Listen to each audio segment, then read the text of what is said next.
തഹസിൽദാർ ഉൾപ്പെടെയുള്ള റവന്യൂ ഉദ്യോഗസ്ഥർ വ്യാജരേഖ ചമച്ചെന്ന് പോലീസ് രഹസ്യാന്വേഷണ വിഭാഗം.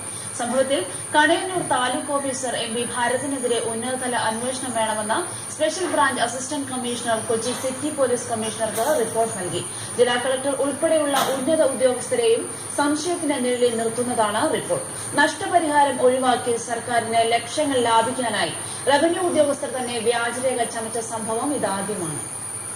ആലുവ പാനായിക്കുളം സ്വദേശി ജേക്കബ് സന്തോഷ് എന്നയാൾ ഡിജിപിക്ക് നൽകിയ പരാതിയിലാണ് Kochi city special branch assistant commissioner പ്രാഥമികാന്വേഷണം നടത്തി ഉന്നതതല അന്വേഷണത്തിന് ശുപാർശ ചെയ്തത്.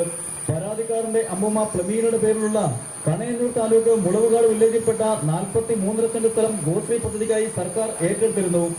ഈ സ്ഥലത്തിന് 1969 പ്ലമീനയ്ക്ക് പട്ടയം ലഭിച്ചിരുന്നതാണ്.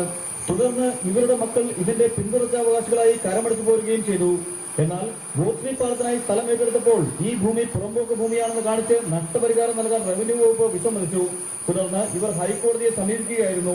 കോടതി മുമ്പാകെത്തിയ 5 കേസുകളിലും പ്ലമീനയുടെ കുടുംബത്തിന് അനുകൂലമായിരുന്നു വിധിയെന്ന് പരാതിക്കാരനായ ജേക്കബ് സന്തോഷ് പറയുന്നു. ഞങ്ങൾക്ക് ഈ സ്ഥലത്തിന് കോമ്പൻസേഷൻ അർഹത ഉണ്ടായിരുന്നതും എന്നാൽ ഈ കോമ്പൻസേഷൻ നിഷേധിച്ചതിന്റെ അടിസ്ഥാനത്തിൽ ഞങ്ങൾ വിവിധ കോടതികളിലും പോലീസ് സ്റ്റേഷനുകളിലും കേസായിട്ട് പോകേണ്ട ഒരു സിറ്റുവേഷൻ ഉണ്ടാവുകയായിരുന്നു.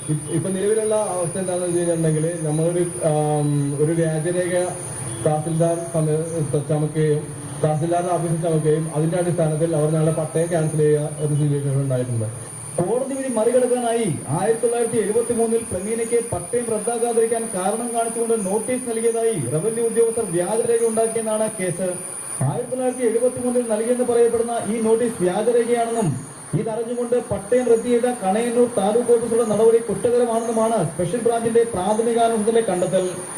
IPC സെക്ഷൻ 471 പ്രകാരം ഇത് കുറ്റകരമാണെന്നും റിപ്പോർട്ടിൽ പറയുന്നു. കണയന്നൂർ താലൂക്ക് ഓഫീസർ MD ഭരതനെതിരെയാണ് ആരോപണം. സംഭവത്തിൽ അദ്ദേഹത്തിന്റെ മേലുദ്യോഗസ്ഥർക്ക് പങ്കുണ്ടാകാമെന്നും റിപ്പോർട്ടിൽ പറയുന്നു. കേസിലെ പ്രതിസ്ഥാനത്ത് എക്സിക്യൂട്ടീവ് മജിസ്ട്രേറ്റ് കൂടിയായ തഹസീൽദാർ ആണെന്നതിനാൽ കേസിൽ നിയമോപദേശം തേടണം